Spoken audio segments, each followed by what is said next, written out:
All right, now okay, so what we did with this information is we take an element. The assumption here is that we know the stresses in the x and y directions, sigma x, sigma y, tau xy, tau yx. We can find those by applying basic design equations. What we then can do with that information is derive equations that will tell us what the normal stress and shear are on any inclined face. Let's say right there. I can find the shear or normal stress on that face right there. All right, and so we derive some equations that will allow us to do that. Okay. And we went through kind of an equilibrium analysis using force as stress times area. We used a lot of trigonometry to find the area of some of these faces and also to get the components of the stress times the area that acts in the proper direction. And so what we come up with then are these equations. So for normal stress, it's this equation right here. Okay.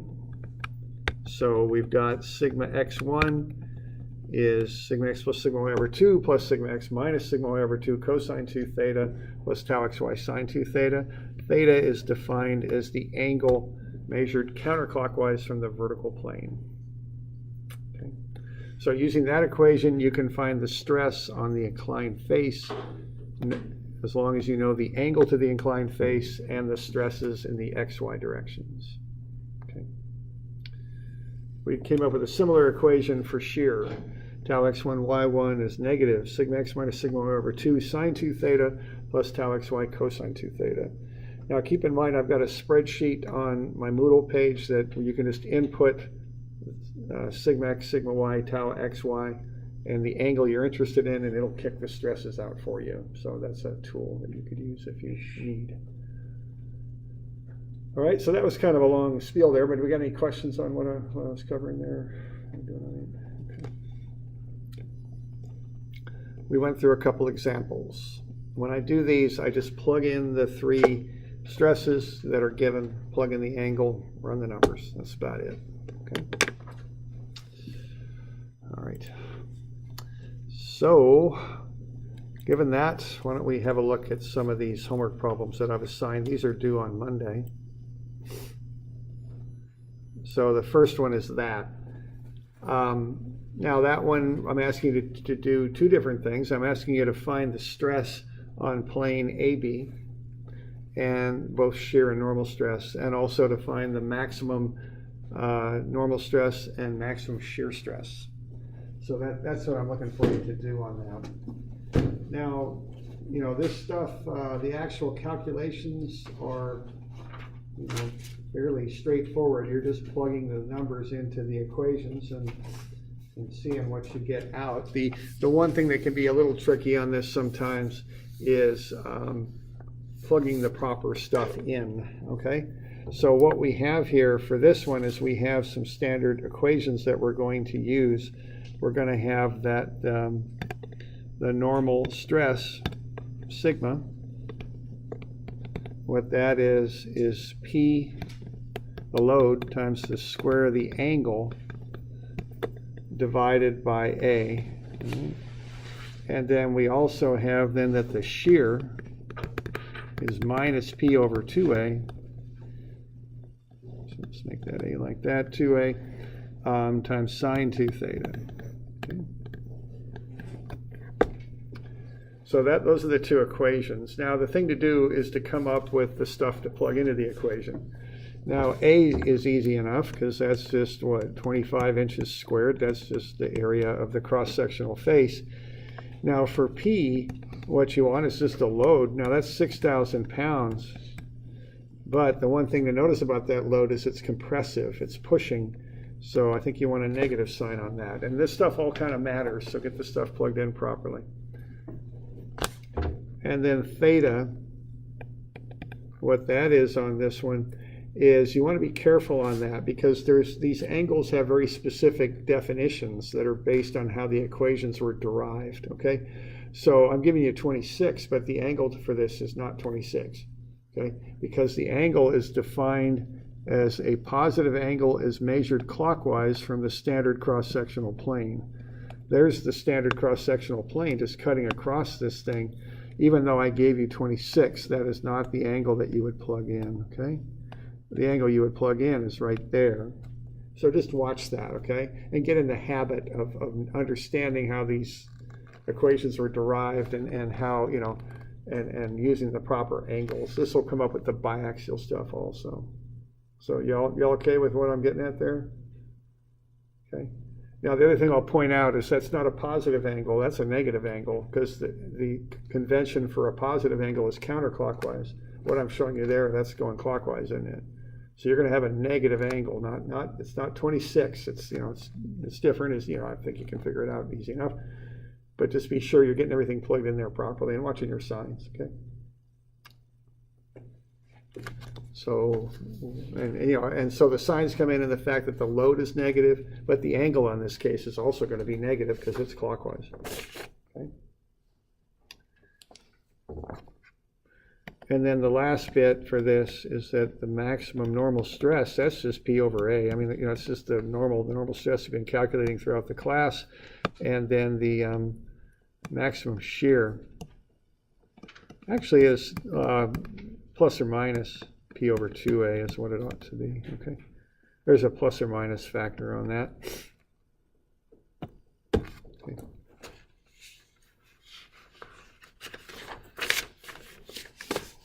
So we doing all right with that? Yeah, question there? Yeah, what's the minimum axial stress or normal stress? The minimum normal stress on these axial bars, uniaxially loaded bars, is always 0. It's not. It happens on the plane that's parallel to the load. Okay. So, you know, which is kind of you might think of as being kind of a trivial case, you might say, but it's right there. The normal stress in that plane is 0, so is the shear. Okay. Other questions?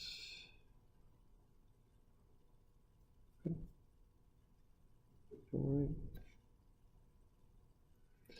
right. All right, we've got the next one here, this one. So what we got there is a water tank on a square column. We want to size the column is what we want to do. Now, we've got the maximum allowable stresses for the column. So when you use a material, what you're going to look for is how much stress it can handle.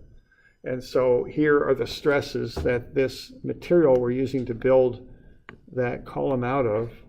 This is what they can do, okay?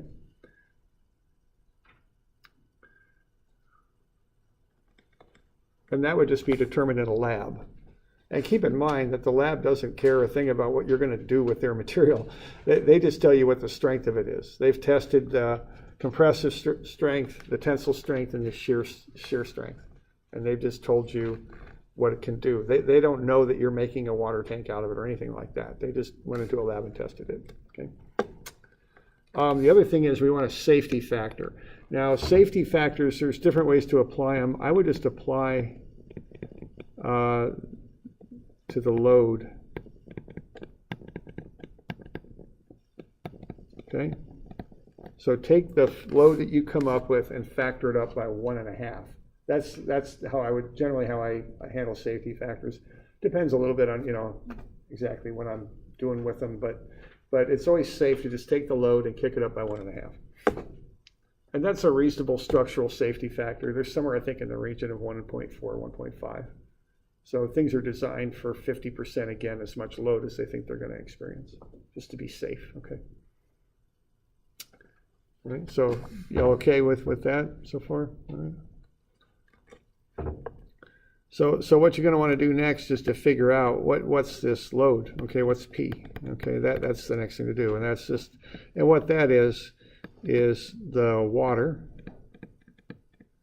plus the tank, because the tank itself has a weight, and then you want to figure out how much the weight of the water. Okay, and what you're going to do with that is you're going to factor it up by 1.5. So once you get that figured up, you add the two together, multiply by 1.5. Yeah, question there? So are we just solving for the area? Yeah, right. So you're going to take those formulas and back into the area. You know, normally we find the stress, but now you've got the stress, so you back into the area. That's about it. Yeah. There are a couple little kind of tricky things on this, but that's the basic idea. All right. So if you run through this, you got the load in the water and the load of the tank. When you add those up, what you ought to come up with is, I'll take it out 6 figures. That's probably a little overkill, but I'll go ahead and do that. I got 107,000 and some odd pounds, okay? But then what you want to do is factor that up by 1.5. Okay, that's where I would apply my safety factor. The reason I mention this is I remember one year a student got whatever the dimensions were for the tank and factored both dimensions up by 1.5. And really what they were doing was using a safety factor of 1.5 squared when they did that, because they applied it to both dimensions. So they ended up using a safety factor of 2.25. So just be aware of that. It's usually safe just to apply a safety factor to the load. So that ought to come out to be about 171,000 or thereabouts when you do that.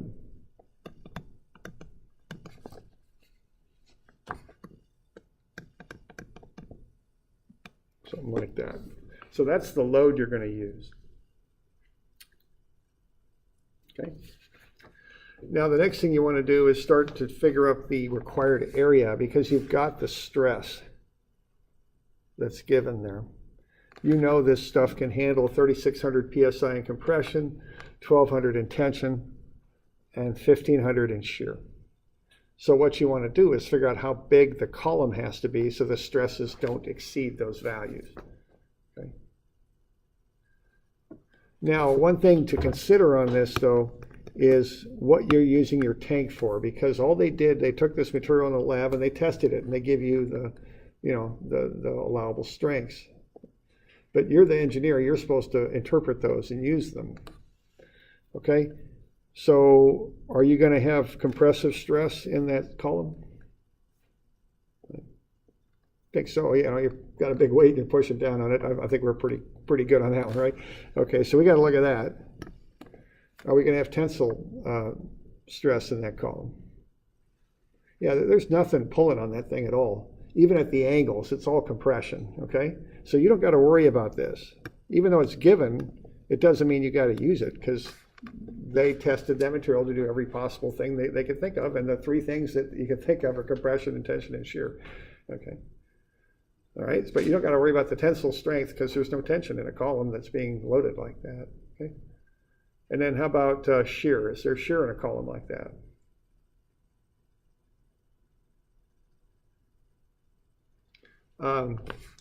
Let's see. Why don't I ask that question a little different way?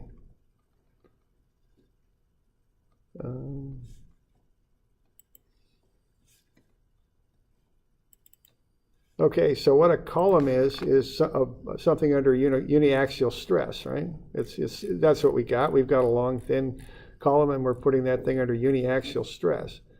So why don't I ask that question one more time?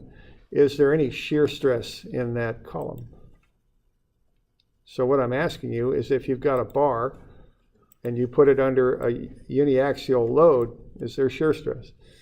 Yeah, there is. And see, that was kind of the point of writing up this question, just to kind of help you understand, what you got to consider when you analyze this stuff. See, when you have a bar and you load it, even though you're just putting that straight push on it down at those angles, you're going to pick this stuff up, okay? So you got to consider that, okay? So what you got to analyze on this thing is you got to consider the normal stress and the shear stress, okay? But not the tensile, because it's all compression. There's no tension, okay? So really the formulas you're going to use are, you're doing design work here. So quite often when we do design work, we focus on the maximums. So there's the formula for maximum normal stress right there. And here's the formula for maximum shear stress. All right. So those are the formulas that you use to analyze this with. It's nothing too crazy there. It's just P over A and plus or minus P over 2A, and that's really about it.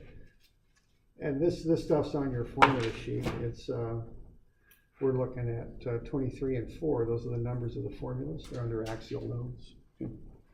All right. So y'all okay with that? So what you want to do is use those formulas and back into the areas, is what you want to do. Okay.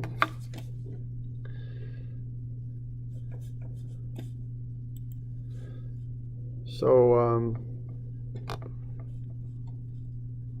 what we got here? This must be it. There we go. All right, so if you know you've got sigma max, I'll just look at one of them here, you can do the other. Sigma max is P over A. Well, you can solve for the area. It's what? P over sigma max. Okay, you good? All right. And then we want to find the area, because we want to know the dimensions on the column there. So the area is the load. Now use the safety factor load, because that's how we're being safe when we design these structures. You know, structural engineers don't mess around. They don't get really brave. Okay, they stay real conservative in how they design stuff. And then what's the compressive allowable? Is it 3600? Okay. Now see how the units work on that. We got pounds that will cancel pounds. We got 1 over inch squared in the denominator, so that will come up to the numerator square inches. And then you'll come up with an area. And we got 47.5, I think, is about what I got. Now that's an area.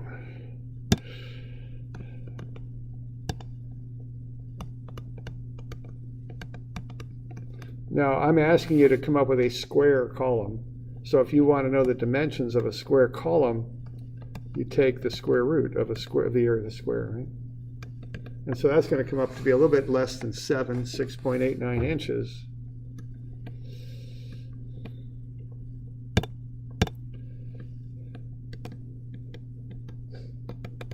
Now, you got to be a little careful with that as an engineer too. I mean, you don't go telling carpenters to make a square column 6.89 inches by 6.89 inches. At the very least, you're probably going to round it up to 7, okay?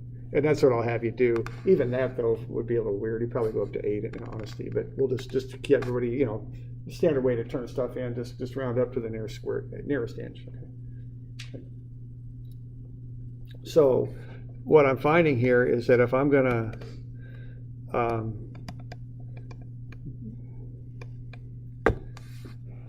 design this thing for axial loads with my safety factor, I need 7-inch sides on it. Okay, that's what I just found out when I round up to the nearest inch. Okay? And you want to check the shear out also. And then do you pick the smaller or the bigger of your two answers?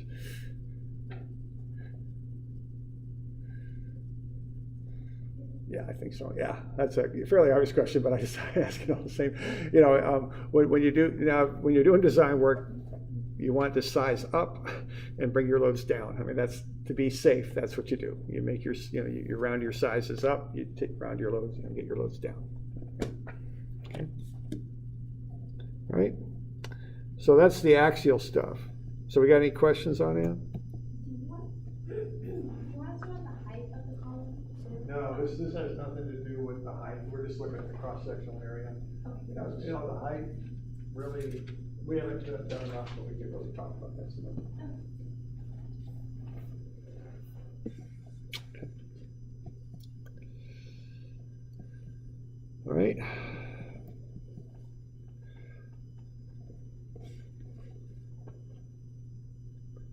So that's the uniaxial stuff. Now I also assigned some biaxial stuff.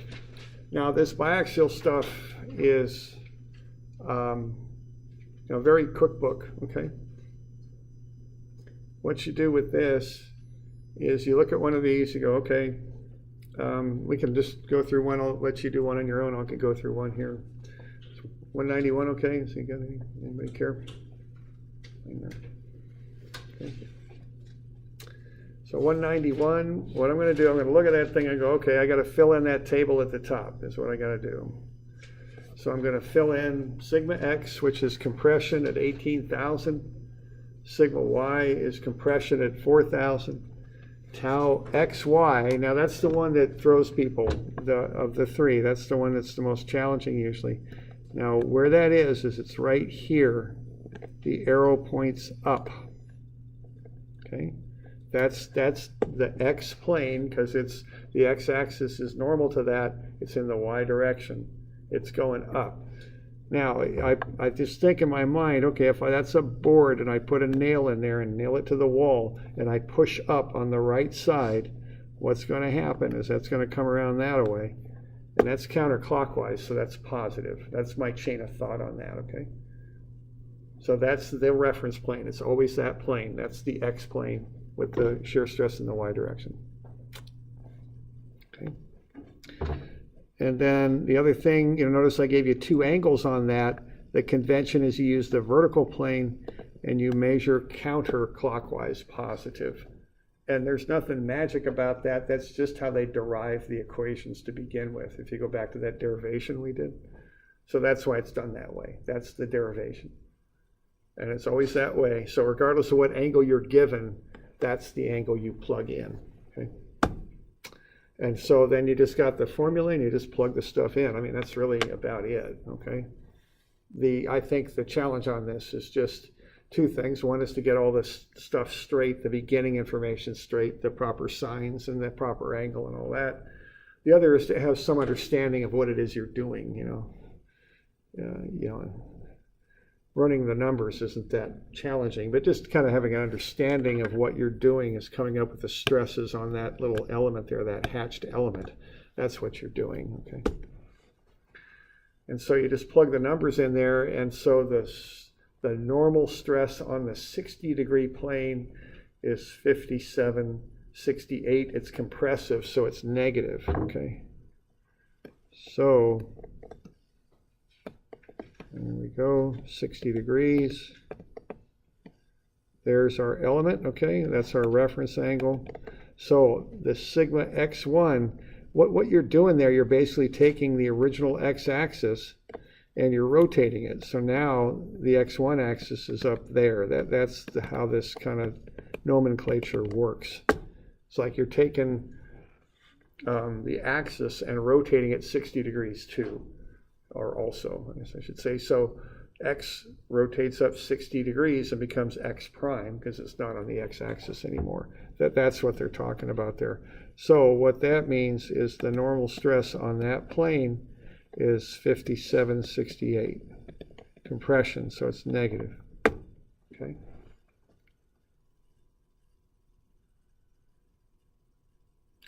And it's just a matter of plugging numbers into that equation.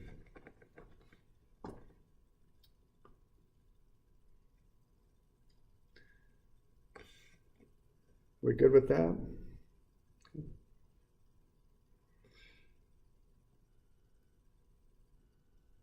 And then, if you're good with that, you can do it again, okay? But this time for a different angle. See, we just did, what happened there was we want to know what the stresses are on that plane, okay?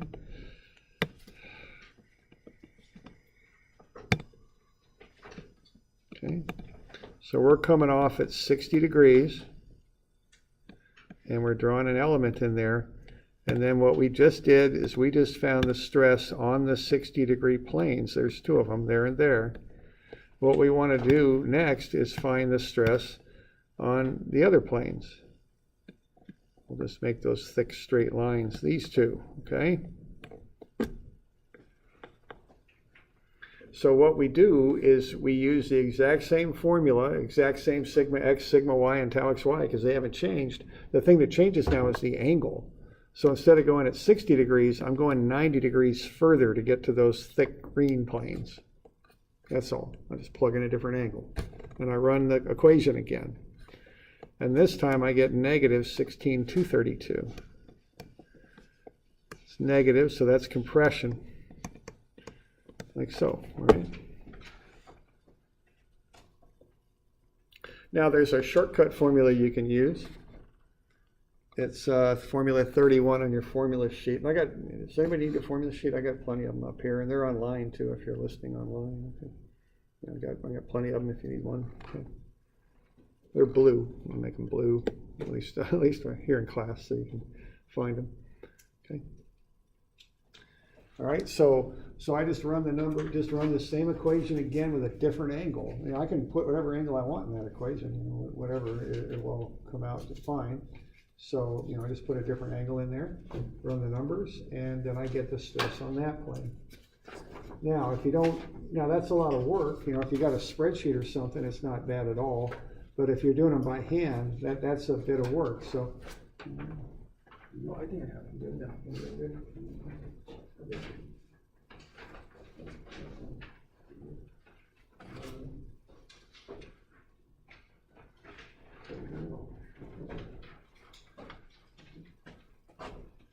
all right. Now there's a shortcut of formula that's quicker, okay? And it's sigma x plus sigma y is sigma x1 plus sigma y1. Keep in mind of that kind of difference in nomenclature, two things that mean the same thing, okay? And what I mean by that is that plane there, you could say it's sigma x1 for 150 degrees. That's the same thing as sigma y1 for 60 degrees. Those are referring to the same thing, okay? It's just a nomenclature thing. The reason for that is that x and y are 90 degrees apart, okay? All right.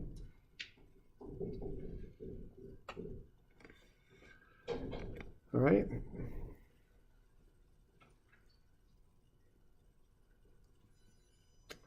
And then I can find the shear, okay? So for the shear, I got a separate formula for shear. That's, whatever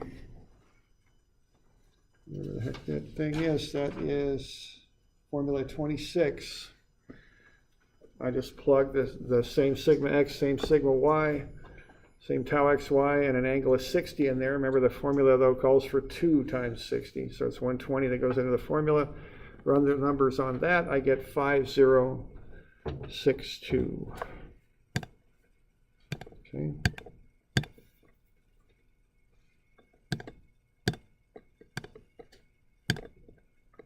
So what that means is if I'm at 60 degrees here, that's the angle I plugged in. So what that means is on that plane, I've got a shear stress of positive 5062. So what that means is I'm going to put a shear on that plane. I'll put a squiggly line on there if I can. There we go.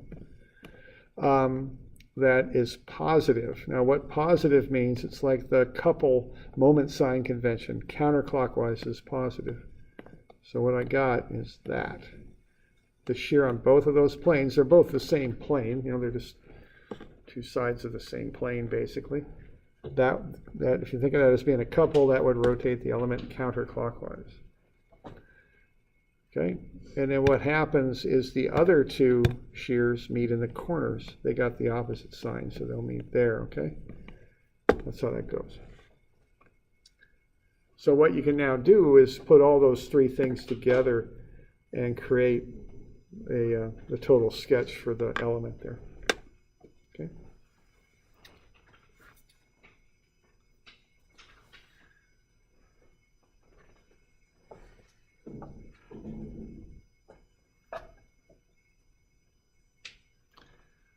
So we okay with that? You got any questions on that? Okay. Kind of the deal. Just, you know, again, the things to focus on are be sure you can get sigma x and y. Those are pretty straightforward. Be sure you can read the sign conventions on the shears, okay? That couple idea, the way it rotates things, and that you know the reference plane is the vertical plane, okay? And so the things, you know, to kind of remember on this again are that the shear, the reference plane is the vertical plane. This shear, if you pounded a nail in there, would rotate that plate counterclockwise. So that's positive.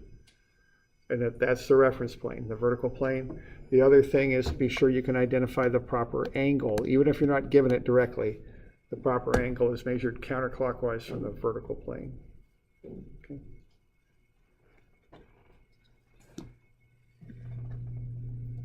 So we're doing all right with that?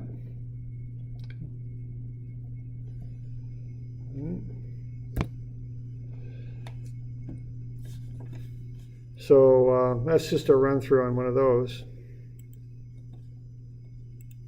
Okay.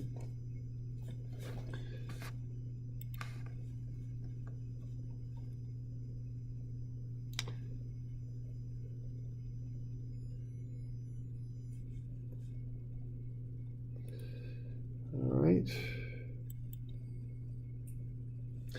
Now we got a couple minutes, so let's at least start on the next little bit. Now the next little bit is finding the design stresses. So if you're designing something, you want to know what's the maximum stresses in an element. And we touched on this a little bit last time. These are called principal stresses. So we went through this problem here, just finding the stress on that plane AB. We did this in class. And what we found is that the normal stress on that plane worked out to be 387. I just had you work this out. I didn't give you a page to work it on in the notes. I just, you just had this. I just had you write it down. And the thing to notice here is that the normal stress on that plane is bigger than the X, in this case, the Y normal stress. So you can't just design on these three values in the X and Y directions. When they start combining together and creating kind of a combined effect, you can get bigger stresses at odd angles in that plate. So you've got to watch that, okay? So what we want to do as designers is be able to identify what's the absolute biggest stresses in this plate and what angle do they act at. So that's what we want to know, all right? Because we just, for whatever reason, looked at that plane AB at 120 degrees. It could be at 130 degrees, there's a bigger stress yet. We want to be able to identify what's the biggest one because that's what we'll design for, okay?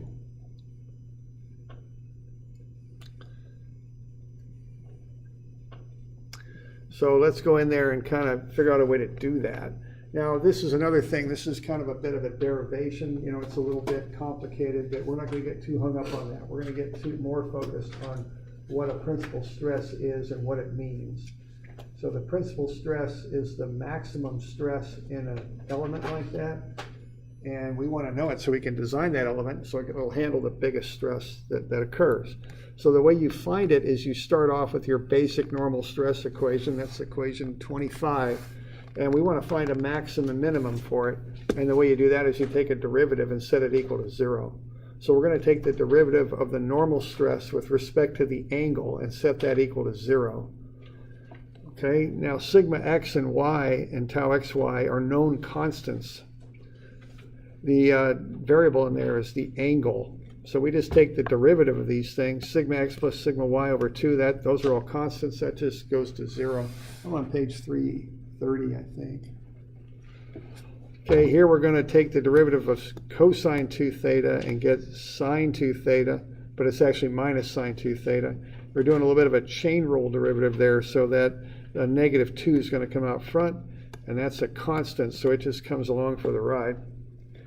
And then we do the derivative of sine 2 theta. It's 2 cosine 2 theta. So there's the 2 and the cosine 2 theta. The tau xy is just a constant, so it comes along. So we can take this term, pull it to the other side of the equation. Right there, we're going to get 2 sigma x minus sigma y over 2 sine 2 theta is 2 tau xy cosine 2 theta. The 2's cancel. We're interested perhaps in what angle these stresses act at. So I'm going to divide both sides of the equation by cosine 2 theta. So I'll get sine 2 theta over cosine 2 theta. I'm going to divide both sides of the equation by sigma x minus sigma y over 2. So I'm going to go ahead and do that with that equation. I'm going to get sine 2 theta over cosine 2 theta. That's tangent of 2 theta is equal to this. Okay? And that tells you where the maximum and minimum normal stresses act. That equation right there, that's equation 27. Okay? So that's one we want to know about. Now we can take that angle and solve for it. It's 1/2 arctan tau xy over sigma x minus sigma y over 2. I can take that angle, I can plug it in to the general normal stress formula. And I won't go through all the derivation of this, but you can boil it down to that. So this is one equation that is sometimes used. It's the sigma 1 and 2, which are the maximum and minimum normal stresses, are sigma x plus sigma y over 2 plus or minus sigma x minus sigma y over 2 squared plus tau xy squared, and you take a square root of that term. So there's a formula. I don't always use this, but what this will tell you is what's the maximum and minimum normal stresses in an element. And then the tangent 2 theta formula tells you what angle they act at. Okay? So those are equations 28 and 27. Now, if you take that 1/2 arctan angle and plug it into the shear formula, you will find that the shear is 0 on the sigma 1 and sigma 2 planes. The sigma 1 and sigma 2 planes are 90 degrees apart, and the shear on those planes is 0. Okay. Now, what you can do, and I know I'm kind of throwing this out at you, but we'll come back on Monday and kind of recap this. We can do the exact same process with the shear formula to find where the maximum shear is at. So we take the derivative of the shear with respect to theta, set it equal to 0. Here's when we do those derivatives. They're chain rule derivatives. We get that. That's equal to 0. Take the one term to the other side of the equation, cancel the 2's. Okay. And then divide through by cosine 2 theta and by tau xy sine 2 theta. Excuse me, by tau xy. And we get this expression to find the angle for the maximum shear stress now. Now it's the negative reciprocal of the angle that we got for the maximum normal stress, okay, for those tangents that we're calculating.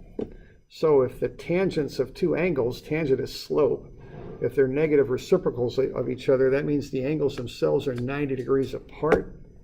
But those are 2 theta angles, so half of 90 is 45.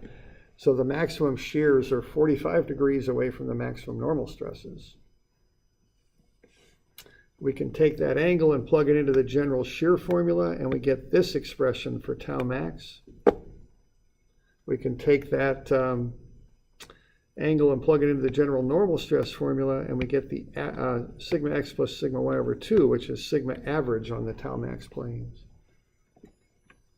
Okay. So there you go. That's a lot of information in a hurry, but I'll come back to it on Monday. But what we just found is there's 2 normal stresses in a plate, in an element, under biaxial stress. They're 90 degrees apart. The shear on those planes is 0. The maximum shear is 45 degrees off those planes, and the normal stress on that is sigma x plus sigma y over 2. All right, we're about out of time, so we'll pick up on this on Monday. Okay.